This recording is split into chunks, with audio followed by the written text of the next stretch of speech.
Hello बच्चों, कैसे हैं आप सब। आई होप कि आप लोग काफी अच्छे होंगे एंड वेलकम करता हूं आप सभी का आपके अपने प्यारे से एजुकेशन प्लेटफॉर्म बोर्ड एजुकेशन पर, जो लगातार पिछले 8 वर्षों से आप सभी के लिए बोर्ड एग्जाम की तैयारी करा रहे हैं।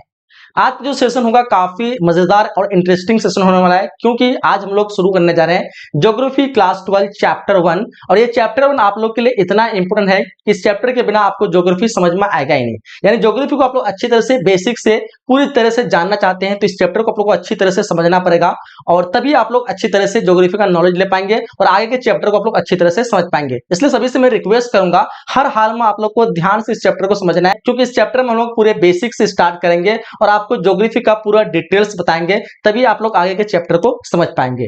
तो चलिए हम लोग क्लास की शुरुआत करते हैं। इस चैप्टर का नाम मानव भूगोल प्रकृति एवं विषय क्षेत्र है। अगर आपके पास कोई और बुक है तो उस चैप्टर में हो सकता है कोई और नाम हो, बट चैप्टर में जो है सारी चीजें आप लोग को सेम ही मिलेगा, तो चैप्टर नाम से आप लोग को चिंता नहीं करना है। ठीक है, तो चलिए हम लोग शुरुआत करते हैं।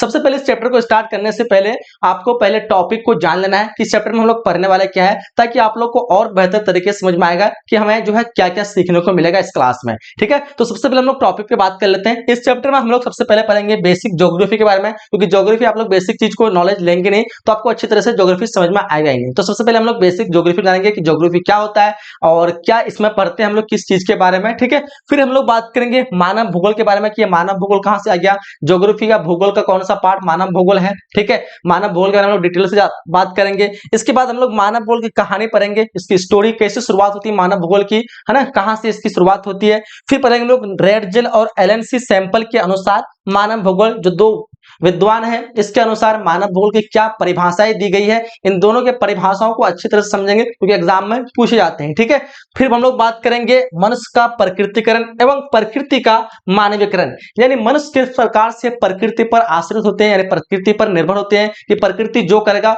वही सही है और हमको अपने से कोई दिमाग नहीं लगाना है। फिर जो क्या करता है, कुछ मनुष्य जो है उस चैलेंज को एक्सेप्ट करता है और प्रकृति की चीजों को चेंज करता है। मनुष्य किस प्रकार प्रकृति पर निर्भर रहते हैं वो देखेंगे। फिर जो है प्रकृति का मानवीकरण, यानी मानव जो है किस प्रकार से प्रकृति का विनाश करते हैं, इस चीज की हम लोग बात करेंगे। फिर हम लोग बात करेंगे मानव भूगोल की विचारधाराएं, यानी मानव भूगोल की क्या क्या विचारधाराएं, जैसे नियतिवाद, संभावनावाद, नवनिश्चयवाद। नियतिवाद किस प्रकार से मनुष्य जो है प्रकृति पर आश्रित रहते हैं, कहते हैं कि प्रकृति जो है सब कुछ है, प्रकृति की चीजों को हम लोग चेंज नहीं कर सकते हैं। संभावनावाद में कहते हैं कि नहीं, हम लोग सारे प्रकृति की चीजों को चेंज कर सकते हैं, यानी हर एक चीज संभव हो सकता है। और नवनिश्चयवाद में कहता है कि नहीं, हम हर एक चीज को प्रकृति के सारी चीजों को चेंज नहीं कर सकते, नहीं हम लोग प्रकृति के अनुसार चल सकते हैं। हम एक बीच का रास्ता अपनाएंगे, जहां पे कुछ प्रकृति की चीजों से हेल्प लेंगे और कुछ अपने माइंड को टेक्नोलॉजी के अनुसार डेवलप करके हम लोग आगे जाएंगे, रुक रुक के बढ़ेंगे, जो कि रेड जेल कहते हैं रुको, और ग्रिफिथ टेलर कहते हैं रुको और जाओ। जो हमारा अगला पॉइंट होता है मानव भूगोल के प्रमुख अध्ययन क्षेत्र एवं उपक्षेत्र है। इसमें हम लोग इसमें हम लोग बात करेंगे कि मानव भूगोल के क्या क्या अध्ययन क्षेत्र है, जैसे राजनीतिक भूगोल हो गया, जैसे आपका सामाजिक भूगोल हो गया, आर्थिक भूगोल हो गया, इसके कौन कौन उपक्षेत्र होते हैं, सारे उपक्षेत्र के बारे में हम लोग अच्छे से डिटेल से बात करेंगे। तो ये हमारा ये टॉपिक है आज के क्लास का, पूरी तरह से सारे टॉपिक को अच्छी तरह से समझेंगे और आपको पता चलेगा, यकीन माने इस क्लास को कंप्लीट होने के बाद आपको लगेगा एक्चुअल में कि आप क्या क्या आप लोग को सीखने को मिला। ठीक है, तो चलिए शुरुआत करते हैं। सबसे पहले हम लोग बेसिक ज्योग्राफी से। ठीक है, तो शुरू करते हैं बेसिक ज्योग्राफी। बेसिक ज्योग्राफी हम लोग पहले जान लेते हैं कि ज्योग्राफी होता क्या है। ज्योग्राफी जिसको हम लोग भूगोल कहते हैं, तो दोनों तरफ से हम लोग इसका मीनिंग को जान लेते हैं कि भूगोल का एक्चुअल मतलब क्या होता है। तो भू से क्या पता चलता है कि भू से मतलब पृथ्वी का तात्पर्य होता है, भूमि का तात्पर्य होता है। ठीक है, गोल मतलब क्या होता है, गोला दिख रहा है, तो मतलब क्या हुआ कि पृथ्वी जो गोला है, इसी गोले का वर्णन, उसी को हम लोग क्या कहेंगे, भूगोल कहेंगे। तो हम लोग इसको शाब्दिक अर्थ जाए तो हम क्या कह सकते हैं कि भूगोल जो है दो शब्द से मिलकर बना है, जैसे भू प्लस गोल। हिंदी में बोले इसको तो भू का अर्थ क्या होता है, पृथ्वी, और गोल का मतलब होता है गोलाकार स्वरूप, गोलाकार स्वरूप। तो पृथ्वी का गोलाकार स्वरूप वही होगा भूगोल का मतलब। अगर हम लोग इसको इंग्लिश वाले मतलब को जानकारी लें तो क्या होता है, जियोग्राफी, है ना।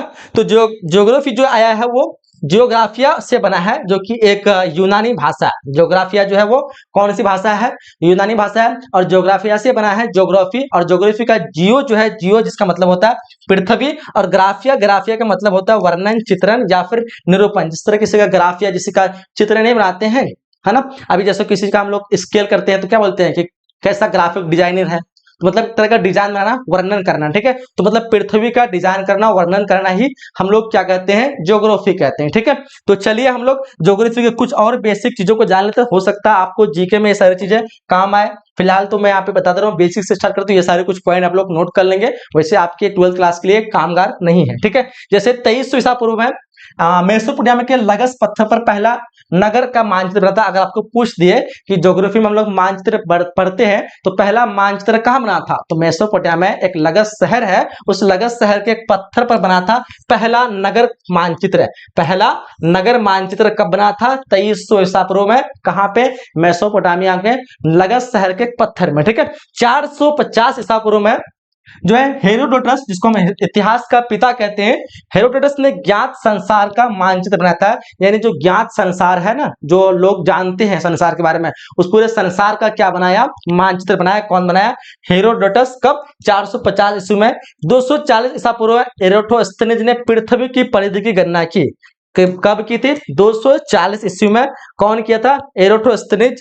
किसकी, तो पृथ्वी की परिधि, पृथ्वी यह है और इसके चारों गोला घेरा को हम लोग क्या कहते हैं, परिधि। इसी को हम क्या कहते हैं, पृथ्वी की परिधि। इसी की डिजाइन किया, कौन किया था, तो बोलेंगे एरोटोस्थेनेज ने। कब, 240 में, ठीक है। साथ ही साथ बात करें तो 20 ईस्वी स्ट्रोबो ने 17 भागों वाला भूगोल प्रकाशित किया था। तो ये कुछ बेसिक सा नॉलेज था, आप लोग को चाहे तो इसको नोट करेंगे, अदरवाइज स्किप कर दीजिए, 12th के लिए काम नहीं है, बाकी आप लोग आगे के लिए काम आएगा। फिलहाल हम लोग जो मेन मतलब हमारा भूगोल है, भूगोल को समझते हैं कि भूगोल होता क्या है। तो भूगोल की परिभाषा आप लोग को लिखने बोलेगा तो आप लोग हजारों तरह से लिख सकते हैं, जब आपको समझ में आ जाएगा तब। तो समझ लो, ध्यान से पहले सुनो कि भूगोल होता क्या है, उसके बाद आप लोग परिभाषा पे जाना। तो भूगोल क्या है, एक तरह का विज्ञान है। विज्ञान में क्या होता है, हम लोग किसी चीज के बारे में खोज करते हैं, रिसर्च करते हैं। ठीक उसी प्रकार जो भूगोल है, पृथ्वी में होने वाले सभी घटनाओं को हम लोग रिसर्च करते हैं, खोज करते हैं। तो हम कह सकते हैं भूगोल एक ऐसा विज्ञान है जिसमें पृथ्वी के अंदर जितनी भी चीजें हैं या पृथ्वी से बाहर जितनी भी चीजें हैं, सारी चीजों का रिसर्च करना, प्रैक्टिकली देखना। हम लोग भूगोल में रटते नहीं है, सारी चीजें प्रैक्टिकली करके देखते हैं, क्योंकि भूगोल आपका विषय उसमें प्रैक्टिकल विषय होता है ना, तभी ना प्रैक्टिकल विषय है। आपका जो ज्योग्राफी है वो क्या है, प्रैक्टिकल वाला विषय है। इसमें हम लोग प्रैक्टिकली सब कुछ करके देखते हैं, है ना, एक्सपेरिमेंट के द्वारा करते हैं। जैसे साइंस है, साइंस में हम लोग क्या करते हैं, प्रैक्टिकली करते हैं, देखते हैं। जैसे कुछ रिएक्शन अभिक्रिया करते हैं, प्रैक्टिकली देखते हैं। फिजिक्स में कुछ देखते हैं, प्रैक्टिकली हम लोग देखते हैं। बायोलॉजी में कुछ भी प्रैक्टिकली करते देखते हैं, है ना। तो उसी प्रकार ज्योग्राफी में क्या एक तरह का विज्ञान है, इसमें हम प्रैक्टिकली सारी चीजों को करके देखते हैं। तो इसमें किस चीज के बारे में प्रैक्टिकली देखते हैं, तो पृथ्वी में जितनी भी चीजें हैं, सारी चीज, चाहे वो पहाड़, नदियां, झरना, झील या फिर समुद्र, जो भी चीजें हैं, सारी चीजें हम लोग आसपास में देखते हैं, उसके साथ प्रैक्टिकली देखते हैं, उसका खोजबीन करते हैं, उस पर रिसर्च करते हैं। इसी चीज को हम लोग भूगोल कहते हैं। आपको लिखना किस तरह है, तो देखो ध्यान से। भूगोल पृथ्वी का अध्ययन है, या भूगोल एक ऐसा विज्ञान है जो पृथ्वी का अध्ययन करती है। यह धरती पर मौजूद सभी चीजों का अध्ययन करता है, जैसे कि पृथ्वी का आकार, आकृति कैसा है, पृथ्वी की सतह पर मौजूद विभिन्न प्रकार की भूमि के बारे में हो गया, जैसे कि पहाड़, मैदान, नदियां, झीलें, समुद्र। उसके साथ ही साथ पृथ्वी पर मौजूद विभिन्न प्रकार की जलवायु के बारे में बात करता है। साथ ही साथ पृथ्वी पर रहने वाले विभिन्न प्रकार की जीव जंतु, पौधे के बारे में बात करता है। तो समझ में आ गया आप लोग को एक्चुअल में भूगोल होता क्या है, ठीक है, समझ में आ गया, ओके। चलिए आगे हम लोग बात करते हैं। अब हम लोग जान लेते हैं कि भूगोल को जो है कितने भागों में बांटा गया है। तो भूगोल को मुख्य रूप से 2 भागों में बांटा गया है। कितने भागों में, तो बोलना आपको 2 भागों में। एक होगा भौतिक भूगोल, एक होगा मानव भूगोल। हम लोग भौतिक भूगोल को आज स्किप करेंगे और आज के इस पूरे भूगोल में हम लोग क्या पढ़ेंगे, मानव भूगोल की बात करेंगे। किसके बारे में बोलेंगे, मानव भूगोल के बारे में। बट हम लोग को दोनों भूगोल को समझना है, तभी हम लोग इस अंतर को समझ करके आगे और चीजों को अच्छी तरह से समझ सकते हैं। तो पहले हम लोग जान लेते हैं कि भौतिक भूगोल होता क्या है। तो आप लोग अपने आसपास देखिए, घर से बाहर जाइए, ऊपर नीचे देखिए, तो आपको क्या मिलेगा, जमीन, सूरज, चांद, सितारा, नदियां, झील, झरना और मैदान, ये सारी चीजें जो देख रहे हैं आप ना, ये सारे जो आएगा, इसका जो हम लोग अध्ययन करेंगे, ये भौतिक भूगोल के अंतर्गत करेंगे। किसके अंतर्गत करेंगे, भौतिक भूगोल के अंतर्गत करेंगे। तो हमारा सीधा सीधा डिफिनेशन ये जा सकता है कि प्रकृति द्वारा जितनी भी चीजें हैं जो हम लोग देखते हैं, वो सारी चीजों का अध्ययन करना हम लोग भौतिक भूगोल कहलाते हैं। यानी भौतिक भूगोल के अंदर प्रकृति के सारी चीजों को हम लोग अध्ययन करते हैं, जो भी प्रकृति द्वारा बनाए गए हैं, ठीक है।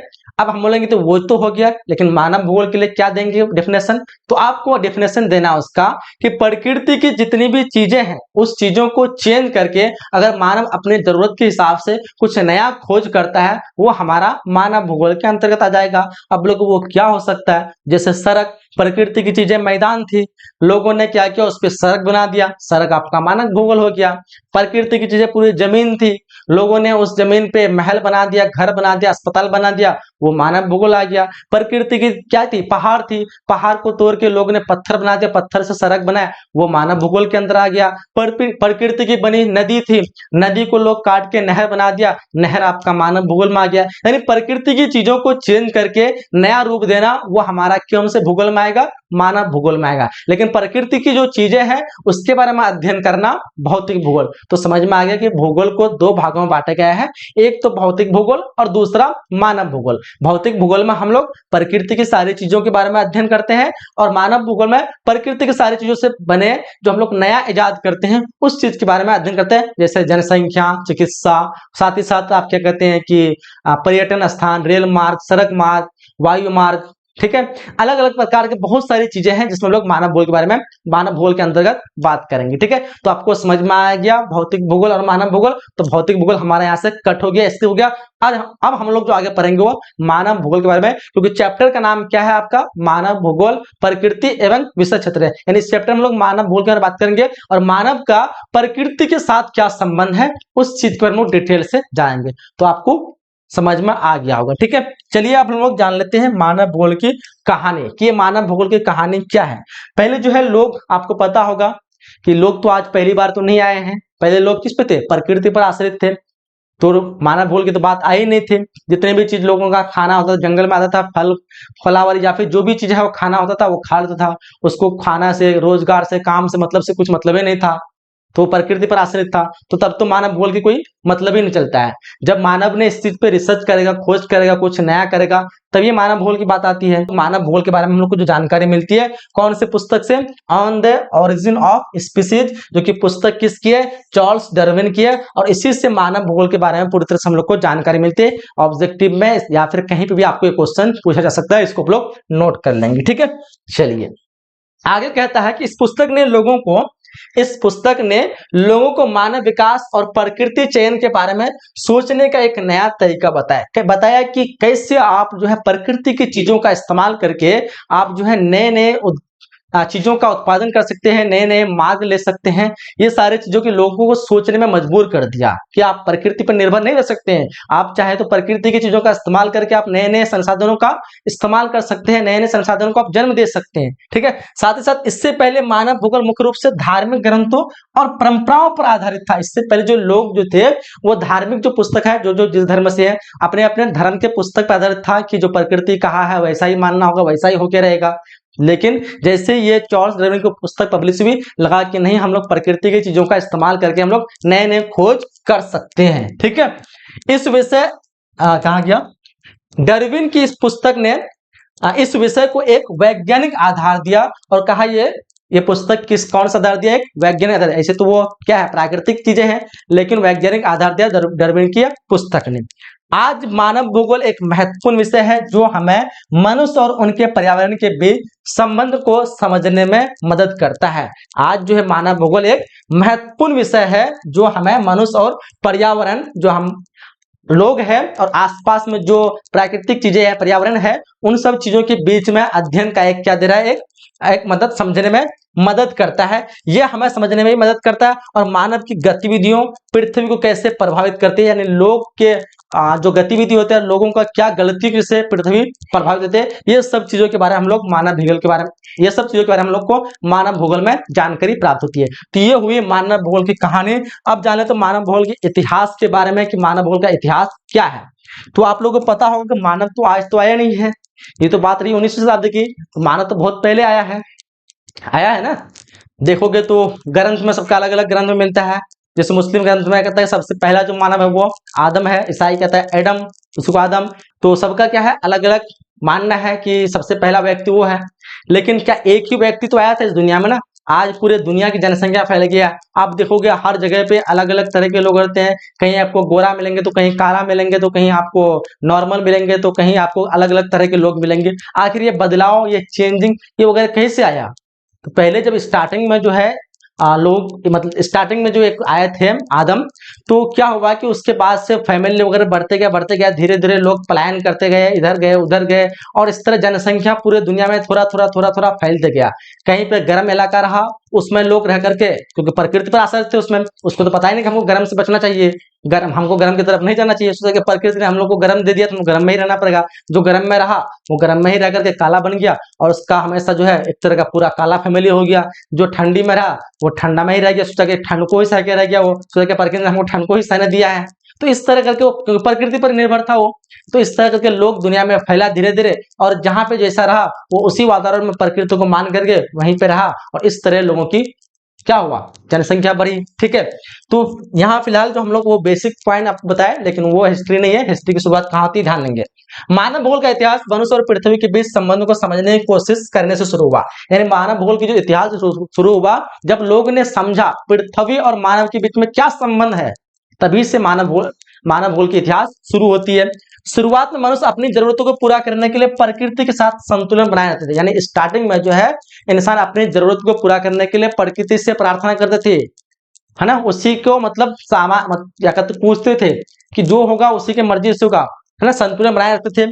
खोज के दौरान से पहले अलग अलग समाजों के बीच बहुत कम क्या कहते संपर्क था, लेकिन 15वीं शताब्दी के अंत में नए समाज के बारे में जानकारी उपलब्ध होने लगी। जैसे 15वीं शताब्दी आई और नए समाज के बारे में जानकारी प्राप्त हुई, राष्ट्र द्वारा किए गए अन्वेषण मानव भूगोल के क्षेत्र को बड़ा किया और अलग अलग समाजों के बीच संपर्क को बढ़ावा दिया। इसके साथ ही नए विचारों का विकास हुआ, अलग अलग प्रकार के सब विचारों का विकास हुआ, जिसमें कुछ विचारें महत्वपूर्ण है, आप लोग को इसको नोट कर लेना है। वैसे ये सारे आपके क्लास 12 के लिए इंपोर्टेंट नहीं है, बट आप लोग को जानना जरूरी है, क्योंकि हो सकता है कि एग्जाम में कुछ पूछ ले जाए इससे, क्वेश्चन वगैरह यहाँ से आते नहीं है। ठीक है, जैसे विचार हुआ मानवतावादी विचार है। इस विचारधारा ने मानव को ब्रह्मांड और केंद्र माना है, मानव समाजों और संस्कृतियों के अध्ययन पर ध्यान केंद्रित किया। दूसरा विचार जैसे विचार का कट्टरपंथी स्कूल, इस स्कूल में सामाजिक और आर्थिक परिवर्तन पर ध्यान केंद्रित किया और मानव समाजों में असमानता और संघर्ष का अध्ययन किया।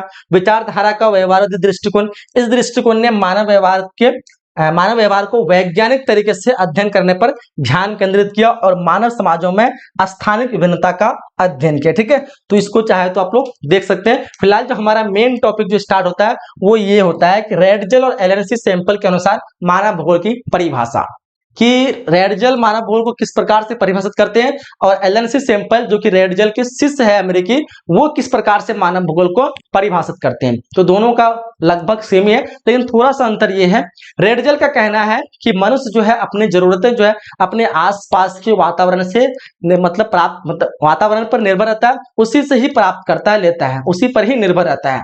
लेकिन एलएनसी सैंपल का कहना है कि मनुष्य जो है प्राकृतिक पदार्थों का, प्राकृतिक आसपास के वातावरण हो जो भी हो, प्राकृतिक संसाधनों का इस्तेमाल करके, अपने टेक्नोलॉजी को इस्तेमाल करके, यानी दोनों चीजों का इस्तेमाल करके और आगे तक चीजों को बढ़ाता है और नया कुछ करता है। इसमें क्या होता है कि सिर्फ उसी पर खाना मिल रहा है, खाना खा लो बस, आगे तो कुछ नहीं करना है, हमको नहीं सोचना, कुछ नया दिमाग नहीं लगाना है, सिर्फ प्राकृतिक चीजों पर निर्भर रहो। लेकिन एलएनसी सैंपल कहता है कि प्राकृतिक संसाधनों का इस्तेमाल करके हम क्या करते हैं, नए टेक्नोलॉजी का इस्तेमाल करते हैं, हम लोग नए चीजों के बारे में खोज करते हैं। तो थोड़ा डिटेल से समझ लेते हैं आखिर क्या है दोनों का एक्सप्लेनेशन, परिभाषा।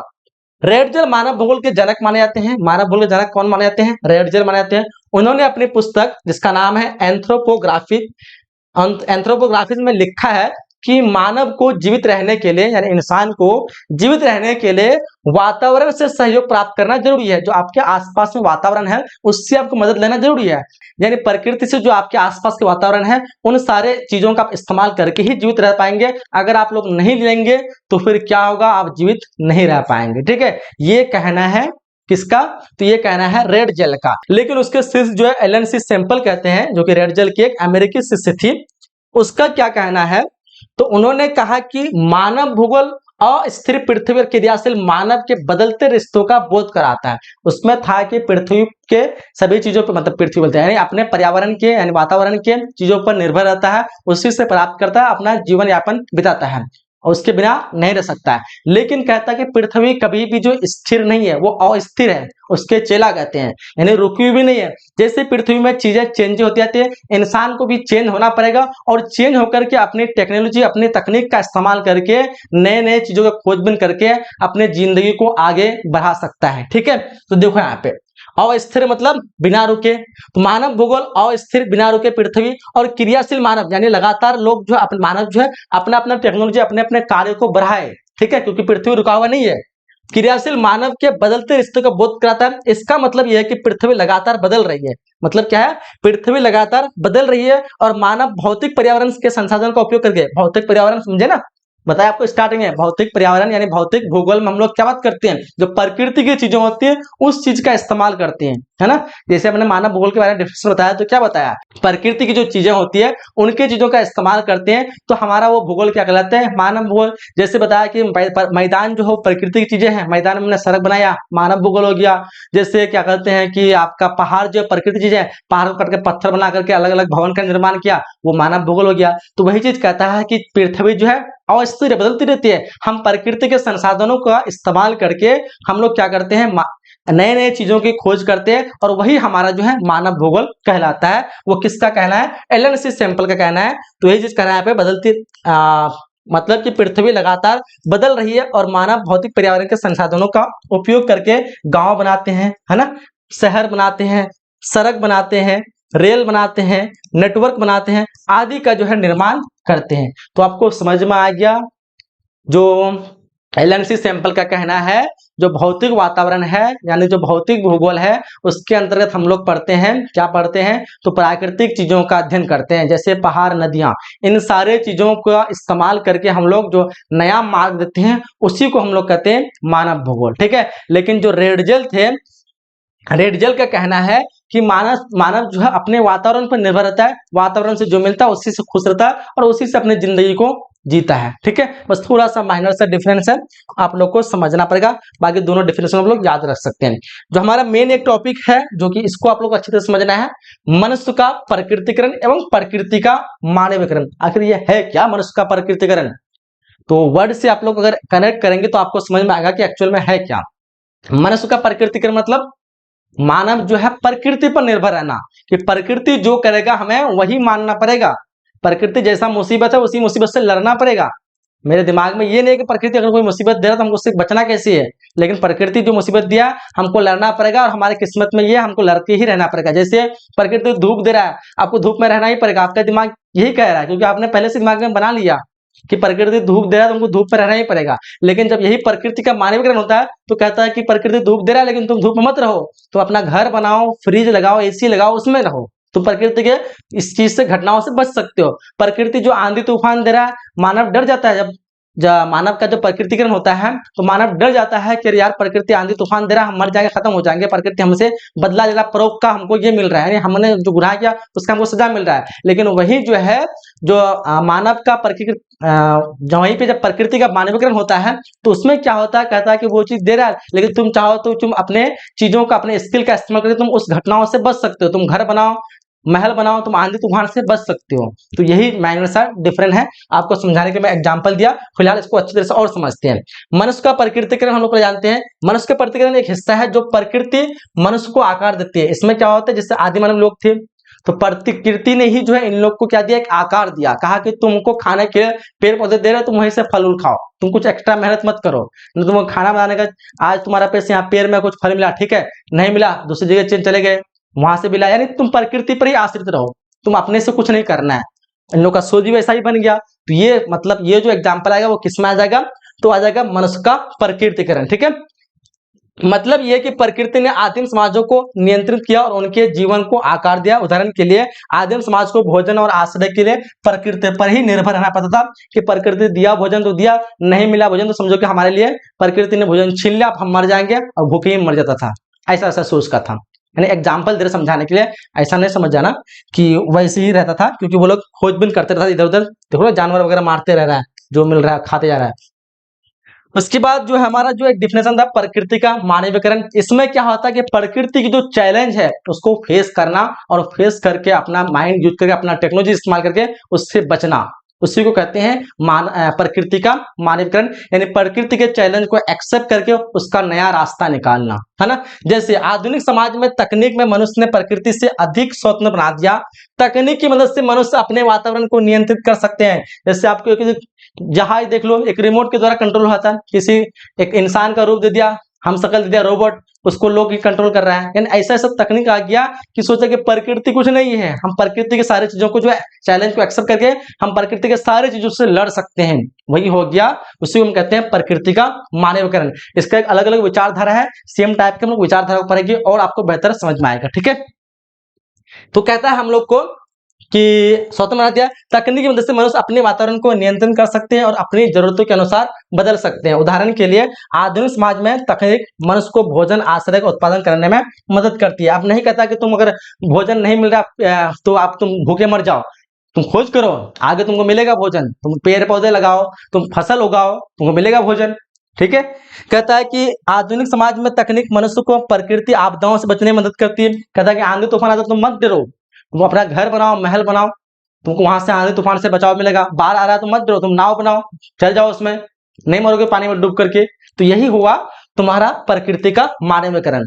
मानव का प्रकृति में प्रकृति पर निर्भर था, जो घटना था उसको उसी को लेकर के अपना किस्मत मान के मर जाता था, जो होता था।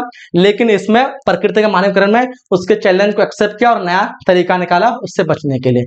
सिंपल सा है, मुझे पता है कि आप लोग को समझ आ गया होगा, बहुत समय से आपको समझा रहा हूँ। फिलहाल चलते हैं हम लोग मानव भूगोल की विचारधाराओं पर बात करते हैं। कुछ विचारधाराएं हैं जो कि ये 3 विचारधाराएं काफी इंपोर्टेंट है।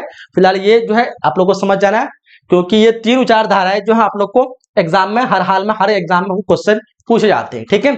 तो समझो क्या होता है विचारधारा। जैसे पर्यावरण निश्चयवाद, ये वही हो गया जो से आपका मानव का प्रकृतिकरण हुआ था, सेम टाइप के। तो चलिए पहले हम लोग पर्यावरण निश्चयवाद को समझ लेते हैं, फिर उसके बाद मानव भूगोल के मानवतावादी विचारधारा समझेंगे, फिर नियतिवाद, संभावनावाद और नव निश्चयवाद को समझेंगे, ठीक है। उसके बाद हमारा लास्ट टॉपिक बचेगा, हमारा चैप्टर एंड हो जाएगा। पर्यावरणीय निश्चयवाद में क्या होता है कि पर्यावरण निश्चयवाद में जो भी व्यक्ति है, जो भी लोग हैं, वो पर्यावरण पर निर्भर रहते हैं कि पर्यावरण द्वारा जो भी किया जाएगा हम उसी को ही एक्सेप्ट करके वैसा ही रह सकते हैं। जैसे कोई जंगल में लोग रह रहे हैं तो क्या कहेगा कि हम जंगल में रह रहे हैं तो हमारा जो पेशा जो है जंगल के जानवरों को मारना ही हमारा पेशा होगा और यही से हमको जो है रोजी मिलेगी। हमको और रोजी के लिए कोई नया तरीका उसको नहीं मिलता। बोलते हैं ना कि जो पूर्वज करते हैं उसी चीज को अपनाना। जैसे कोई नाई है तो उसका बेटा भी नाई बनेगा, वो होगा आपका एग्जाम्पल जो होगा वो पर्यावरणीय निश्चयवाद से होगा। अगर कोई क्या कहते हैं कि किसान है तो कहता है कि उसका बेटा किसान ही होगा। तो ये जो विश्वास जो रखते हैं अभी तो ये सब धीरे धीरे चेंज हो रहा है। ये जो मतभेद होता है ना लोगों का कि जो किसान है किसान का बेटा किसान ही होगा, जो डोम है तो डोम का बेटा डोम ही होगा। मतलब एग्जाम्पल दे रहा हूँ भूगोल को अच्छी तरह से और समझाने के लिए। तो ऐसी जो विचारधारा होती है उसको हम कहते हैं पर्यावरण निश्चयवाद। तो इसमें क्या कहता है कि एक विचारधारा जो मानती है कि मानव जीवन और संस्कृति प्रकृति यानी वातावरण द्वारा नियंत्रित होते हैं, यानी जैसा उसको माहौल मिलता है वैसे ही माहौल के द्वारा अपने आप को नियंत्रित करते हैं। यानी उसको अगर कोई ऐसे चीज खिला करके आदत रख दिए तो आपको उसको खिलाने का वही, जैसे चीन के लोग सांप खा के आदत है तो आपको बोलेगा सांप खाने के तो कैसा सोचेगा, लेकिन उसको वैसा ही वातावरण मिला तो उसके लिए वो अच्छा है। तो जैसा माहौल मिला जैसा ही चीज मिला उसको उसी चीज को एक्सेप्ट करते हैं और वैसा ही करते हैं। जैसे एग्जांपल के लिए रेगिस्तान में रहने वाले लोग खानाबदोश होते हैं, रेगिस्तान के रहने वाले लोग खानाबदोश होते हैं और पशुपालन करते हैं। उसी तरह जंगल में रहने वाले लोग शिकारी होते हैं और क्या कहते हैं संग्राहक होते हैं, शिकारी होते हैं, जानवर को मारते हैं उसको लेकर के उसी से खाना वगैरह करते हैं, सोचते हैं कि मेरा जो जीवन यापन इसी में है। लेकिन वहीं पे दूसरा खेती वाले की बात करें तो कृषि योग भूमि पर क्या करते हैं लोग कृषि करते हैं। तो इस तरह से जो है अपने वातावरण के अनुसार अपने आप को ढालते हैं और उसी प्रकार के काम करते हैं। आप बोलोगे किसी खेती करने वाला को जाओ जंगल में शिकार करके लेगा, वो कर पाएगा? वो तो पता चला कि शिकार क्या करना है, उसी का कोई शिकार कर लिया, सोचेगा मेरा रोजगार मेरा काम मेरा पैसा यही है, वो सिर्फ और सिर्फ वातावरण पे ही निर्भर रहेगा। उसी को कहते हैं हम लोग वातावरणीय निश्चयवाद, ठीक है। अगला जो हमारा टॉपिक है मानव भूगोल की मानवतावादी विचारधाराएं। इसमें क्या होता है कि इसमें मनुष्य के बारे में सोचा जाता है, यानी इंसान के बारे में, ह्यूमन के बारे में कि इंसान की क्या तकलीफ है, क्या पेन है, क्या दर्द है, गरीबी, भूखमरी, रोजगार, इन सब चीजों के बारे विचारधारा के बारे में लोग बात करते हैं। किससे बात करते हैं? तो मानव भूगोल की मानवतावादी विचारधारा में। ध्यान देंगे मानवतावादी विचारधारा में मानव भूगोल की एक महत्वपूर्ण विचारधारा, इसमें भूगोलताओं मानव के अनुभव और भावनाओं की अवधि ध्यान देने के लिए प्रवृत्त किया गया। इस विचारधारा का उदय 1970 के दशक में हुआ था। यह सामाजिक न्याय और समानता पर जोर देता है। इसमें क्या क्या विशेषता है, तो ये आवास के बारे में बात करता है, स्वास्थ्य के बारे में बात करता है, शिक्षा के बारे में हो गया, प्रादेशिक असमानता, निर्धनता यानी गरीबी, अभाव, इन सब चीजों के बारे में बात करता है। वो किसके लिए, मानव के लिए। तो ऐसी विचारधारा को हम लोग किसमें रखते हैं, तो मानव भूगोल की मानवतावादी विचारधारा में। ठीक है, अब जो हमारा जो 3 मेन विचारधारा है, इस विचारधारा को समझ लीजिए, काफी इंपॉर्टेंट है। जैसे कि आप लोग का विचारधारा है नियतिवाद। जैसे इन लोग का विचारधारा ये है कि प्रकृति हमारा फ्यूचर लिख दिया है, किस्मत लिख दिया है, जो होना है वो होके ही रहेगा। हम प्रकृति की चीजों को टाल नहीं सकते हैं, लेकिन हमको प्रकृति के अनुसार ही चलना पड़ेगा। प्रकृति ने आगे नदी दे दिया तो हम नदी में नहीं जा सकते हैं, हम जाएंगे तो मर जाएंगे। प्रकृति ने हमें आंधी दिया, हमको आंधी को फेस करना पड़ेगा। प्रकृति ने हमें गर्म दिया, धूप दिया, हमको धूप में तपना पड़ेगा, हम उससे बच नहीं सकते। ये हो गया आपका नियतिवाद, जिस तरह हम लोगों ने पढ़ा था मानव का प्रकृतिकरण, सेम टाइप के, मतलब सेम ही है वो। ठीक है, तो वही कहना है नियतिवाद का, कि नियतिवाद एक ऐसी विचारधारा है जो मानती है कि प्रत्येक घटना पूर्व से निर्धारित है, यानी जो भी घटना है वो पहले से निर्धारित है। ठीक है ना। दूसरे शब्दों में ये कह सकते हैं कि भविष्य पहले से ही तय है, यानी फ्यूचर जो इंसान का वो पहले से ही तय है, और मनुष्य अपने नियति को बदल नहीं सकता, अपने लक, अपने किस्मत को वो बदल नहीं सकता। ठीक है, और आप लोग को कह दे रहे हैं, जो भी आप लोग इंग्लिश मीडियम वाले हैं, तो आप लोग को जो पीडीएफ इंग्लिश में मिल जाएगी, तो आप लोग चिंता नहीं करेंगे। जो भी मीडियम से, इंग्लिश हिंदी मीडियम, आपको दोनों में पीडीएफ मिल जाएगी। तो आप लोग अपना अपना लैंग्वेज को चूज कर लेंगे। यहाँ पे मैं हिंदी में समझा रहा हूँ, तो आप लोग इंग्लिश वाले जो है, तो आपको अगर दिक्कत हो रही है तो इंग्लिश वाले आप पीडीएफ निकाल के रख लीजिए, क्योंकि वीडियो और पीडीएफ दोनों साथ में आपका देख सकते हैं। ठीक है, अपने एप्लीकेशन में जाइएगा तो आप वीडियो भी देख सकते हैं, पीडीएफ भी देख सकते हैं। ठीक है, इन लोग का विचारधारा ये है कि इंसान के किस्मत में, फ्यूचर में, भविष्य में जो भी लिखा है वो होके रहेगा, और प्रकृति की चीजों को हम लोग चेंज नहीं कर सकते हैं। इसी को हम लोग क्या कहते हैं, इसी को हम लोग कहते हैं नियतिवाद। क्या कहते हैं इसको, नियतिवाद। जैसे आदिवासियों का प्रकृति पर निर्भर रहना, जो आदिवासी है उसको प्रकृति पर निर्भर रहना, किसानों का जलवायु पर निर्भर रहना, जो किसान है वो जलवायु पर रहेगा कि बारिश होगा तभी हमको फसल लगाना, और फसल का तभी होगा जब बारिश होगा, अगर बारिश नहीं हो तो सोचेगा फसल मेरा बर्बाद हो गया। यानी प्रकृति से हमेशा प्रार्थना करते हैं, उसी पे आश्रित रहते हैं। जलवायु के अनुसार शरीर का गठन, तो ये सारे चीजें जो है वो प्रकृति पर आश्रित है। इसके समर्थक कौन है, नियतिवाद के समर्थक, यानी इसको एक्सेप्ट करने वाले, यानी हाँ करने कि हाँ ये बात सही है, तो कौन कौन है, तो इसके रेड जेल इसके समर्थक हैं। ठीक है, क्योंकि रेड जेल में ही हम लोग ने देखा था ना कि वो पर्यावरण से प्राप्त करते हैं, उसी पर आधारित रहते हैं, उसी का मानव भूगोल का सिद्धांत है वो चीज कि अपने आसपास में पर्यावरण जो है, पर्यावरण से मानव अपनी जो जरूरत की समाज मतलब चीजें होता है उसी को लेता है, अगर नहीं लेगा तो वो खत्म हो जाएगा। उसी का चेहरा जो है एलएनसी सैंपल कहता है कि नहीं, हम क्या कहते हैं कि पर्यावरण से तो लेते ही हैं, लेकिन हम भौतिक चीजों मतलब भौतिक भूगोल के यानी प्राकृतिक चीजों को इस्तेमाल करके, हम मतलब तकनीक का इस्तेमाल करके हम चीजों को बढ़ा सकते हैं, और उस चीज को बढ़ाना ही जो है एक्चुअली मानव भूगोल कहलाते हैं। तो हम लोग ने ऊपर में अच्छे से समझा, तो इन्होंने भी हाँ कहा इस बात पे, रीडर ने भी हाँ कहा कि हाँ ये बात सही है। हम बोल नहीं कहा कि हाँ प्रकृति जो निश्चित इंसान के लिए है वो प्रकृति को तोड़ नहीं सकता, उसका कोई तोड़ नहीं है। उसके बाद हंटिंगटन ने भी कहा, लेकिन संभावनावाद में कहता है कि नहीं, हम इस प्रकृति की चीजों को एक्सेप्ट करते हैं, और एक्सेप्ट करके क्या कहते हैं, हम चैलेंज देते हैं, इस चीज को हम चेंज करेंगे। कौन सी चीज में, संभावनावाद में कहता है कि यह चीज संभव हो सकता है, हम संभव करके दिखाएंगे। पता ही चलता है वर्ड से ही कि संभावनावाद कि संभव होगा, कि प्रकृति जो चीज लिखा, प्रकृति जो चीज दे रहा है, जो सजा दे रहा है, जो भी दे रहा है, वो चीज हम उस सजा से बच सकते हैं, ये संभव कर सकते हैं। ठीक है, तो कैसे कहता है कि संभावनावाद एक ऐसी विचारधारा जो मानव मानती कि मानव प्रकृति पर्यावरण में परिवर्तन करने में सक्षम है, यानी प्राकृतिक द्वारा जो पर्यावरण है, जो नदी है, जो पहाड़ है, इन सब चीजों पर्यावरण को मनुष्य चेंज कर सकता है। देखो पहाड़ क्या कर रहा है, काट काट के फेंक दे रहा है, जंगल काट के फेंक दे रहा है, ये प्रकृति का था ना।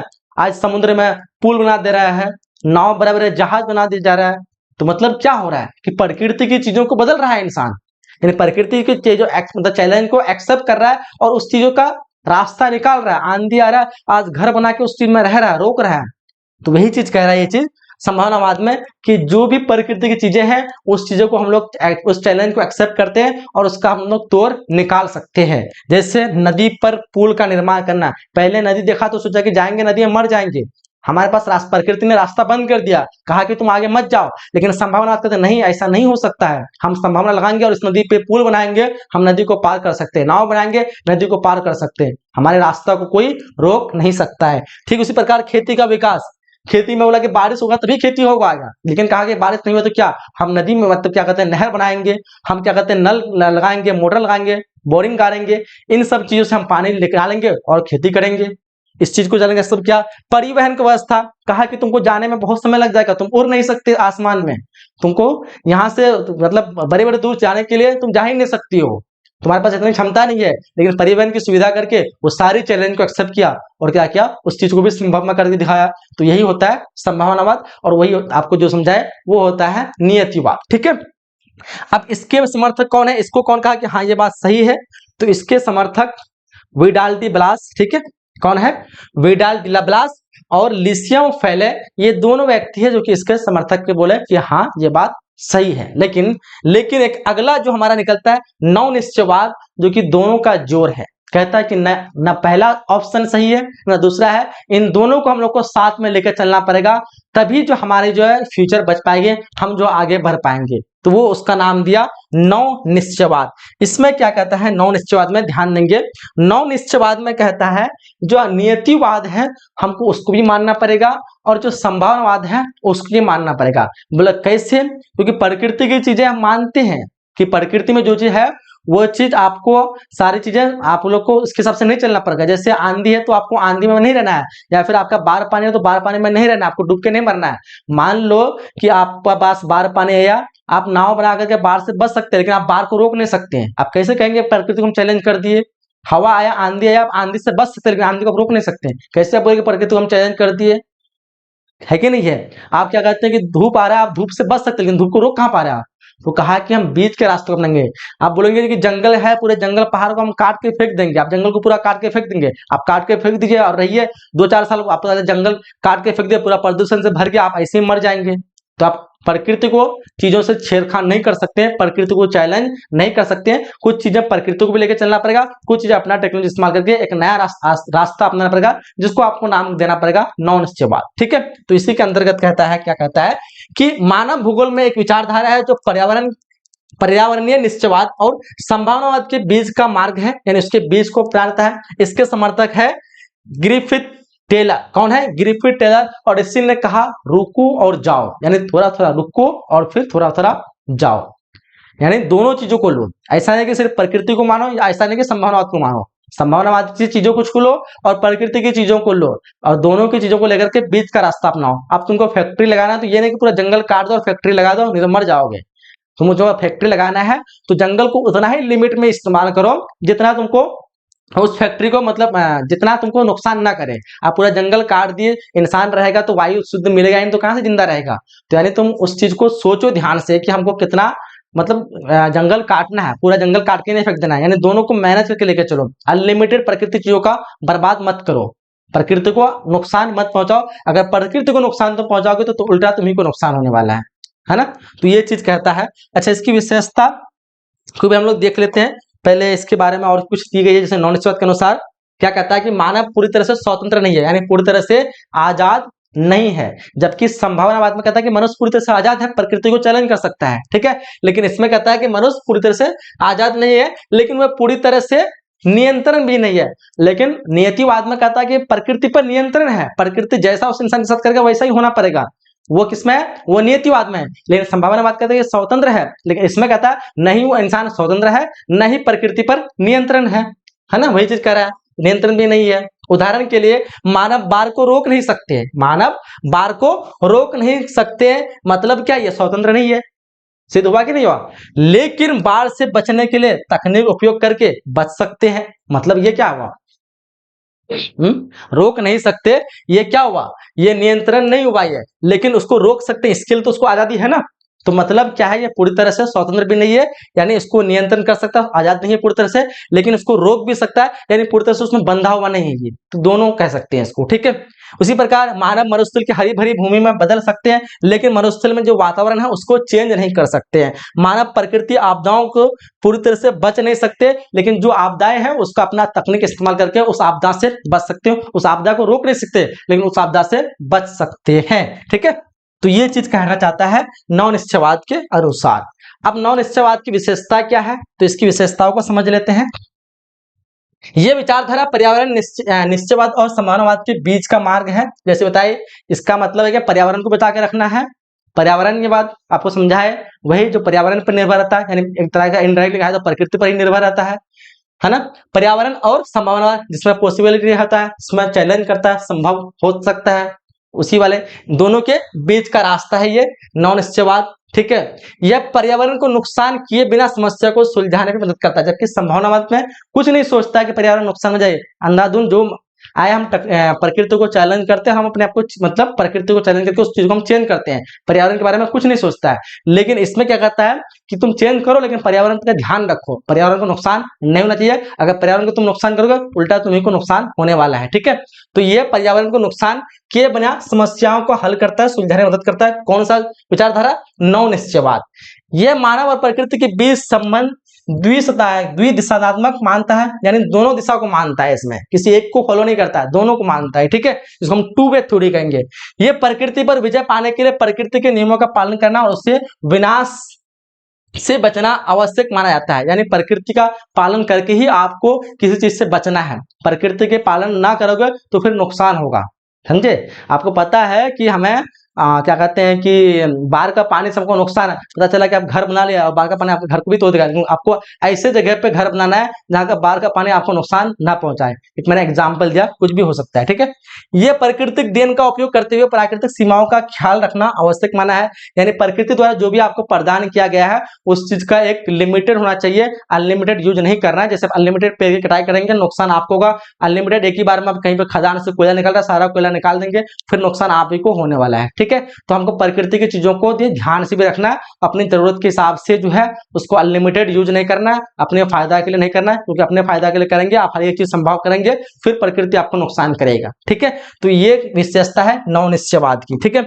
अब जो हमारा लास्ट जो है टॉपिक है वो है मानव भूगोल के प्रमुख अध्ययन क्षेत्र और उपक्षेत्र, जो कि काफी शानदार टॉपिक है। इससे बहुत सारे एमसीक्यू ऑब्जेक्टिव और 2 मार्क्स वाले क्वेश्चन, 1 मार्क्स वाले क्वेश्चन भी बनते हैं, 1 या 2 मार्क्स वाले क्वेश्चन जो भी कहो। ठीक है, देखो क्या होता है, हमारे जो भूगोल है इसके कुछ क्षेत्र है मानव भूगोल के और कुछ उपक्षेत्र हैं। क्षेत्र में जैसे आएगा सामाजिक भूगोल। सामाजिक भूगोल में हम लोग बहुत सारे उपक्षेत्र के बारे में पढ़ेंगे, जैसे कि सामाजिक भूगोल के अंदर आएगा आपका व्यवहारवादी भूगोल, सामाजिक कल्याण का भूगोल, अवकाश का भूगोल, सांस्कृतिक भूगोल, लिंग भूगोल, ऐतिहासिक भूगोल, चिकित्सा भूगोल। ये सारी जो है उपक्षेत्र है किसका? सामाजिक भूगोल का। आपको ऑब्जेक्टिव में 1 मार्क्स से पूछा जा सकता है कि लिंग भूगोल जो है वो किसका एक उपक्षेत्र है, तो आपको बताना पड़ेगा कि लिंग भूगोल जो वो सामाजिक भूगोल का उपक्षेत्र है। पूछेगा चिकित्सा भूगोल किसका उपक्षेत्र है, तो बोलना पड़ेगा आपको चिकित्सा भूगोल जो एक सामाजिक भूगोल का उपक्षेत्र है, क्योंकि आप वर्ड देखेंगे को समझ में आ जाएगा चिकित्सा कहाँ मिलेगा। तो चिकित्सा किसके लिए होता है, तो समाज के कल्याण के लिए होता है, समाज सुधारने के लिए होता है, तो सामाजिक भूगोल का जाएगा। लिंग जो जनसंख्या होता है वो किस में होता है, समाज में होता है, तो भी आपका सामाजिक भूगोल में आ जाएगा। साथ ही साथ बात करें कि संस्कृति यानी जो इंसान का रीति रिवाज होता है वो किस में आएगा, समाज में आएगा ना, तो भी आपका सामाजिक भूगोल में आ जाएगा। उसी प्रकार आपको आ जाएगा नगरीय भूगोल में आता है, तो नगरीय भूगोल में तो ऐसे कुछ दिया नहीं है, इधर भी कुछ इंपोर्टेंट पॉइंट है, पीडीएफ लीजिएगा, सब भी आप लोग देख लीजिएगा। फिलहाल ये दो जो है ज्यादा इंपोर्टेंट है। आगे आपको राजनीतिक भूगोल, तो राजनीतिक भूगोल में क्या हो सकता है, निर्वाचन भूगोल, जिसमें हम लोग चुनाव करते हैं, चुनते हैं अपने एक नेता को।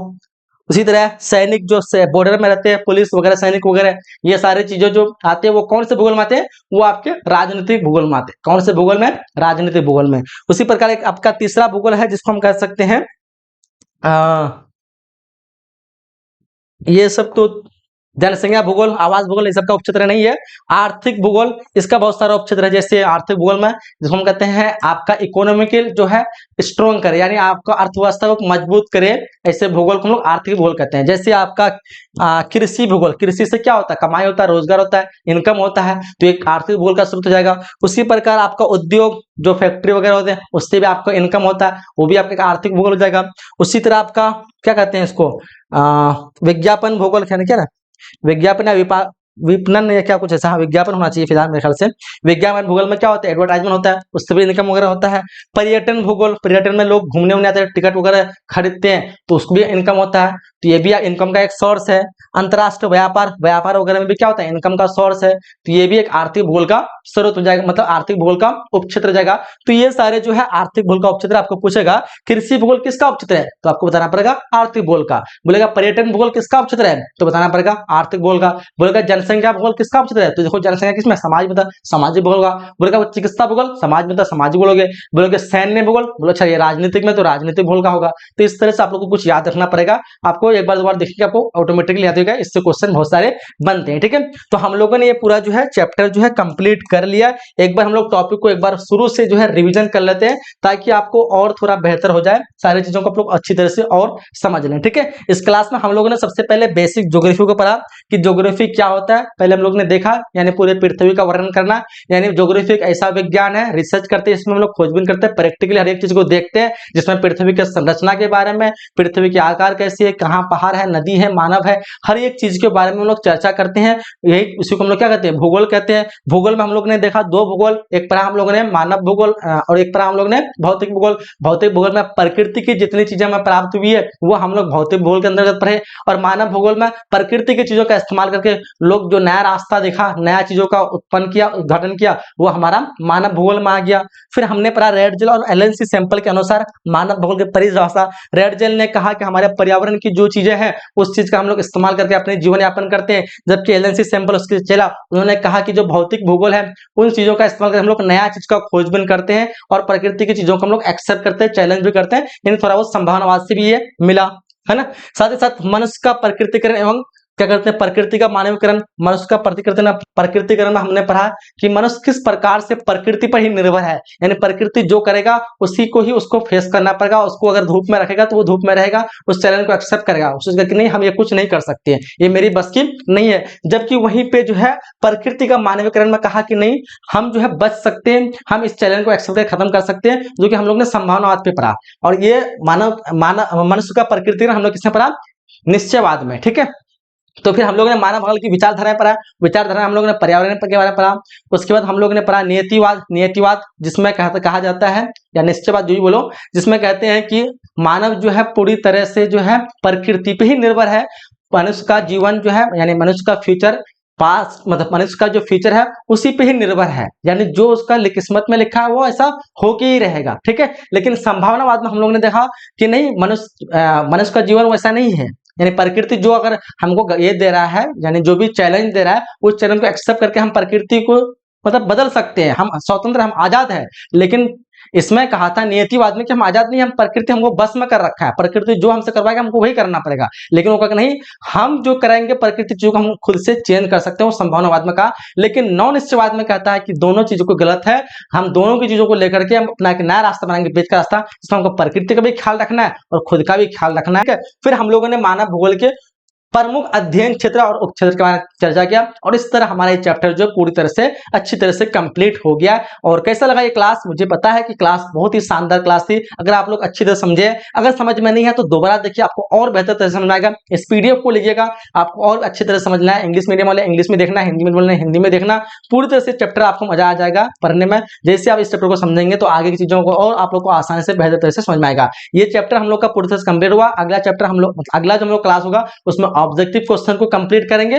फिर उसका जो नेक्स्ट क्लास होगा उसमें हम लोग सब्जेक्टिव क्वेश्चन को कंप्लीट करेंगे। बस आप सभी से मैं छोटी सी रिक्वेस्ट करूंगा, जो भी आपके दोस्त वगैरह अभी तक एडमिशन वगैरह नहीं लिए हैं, सभी को आप लोग हमारे साथ जोड़िए और उसको एडमिशन करवाइए, ताकि मुझे भी आप लोगों को पढ़ाने के लिए एक मोटिवेट मिले, ठीक है, और उन बच्चों को भी हेल्प मिले ताकि वो अच्छे से पढ़ सके, ठीक है। यही आप सभी से छोटी सी रिक्वेस्ट करूंगा। चलिए हम लोग मिलते हैं अगले क्लास में, नेक्स्ट वीडियो में। जब तक के लिए जय हिंद, जय Bharat and thanks for watching.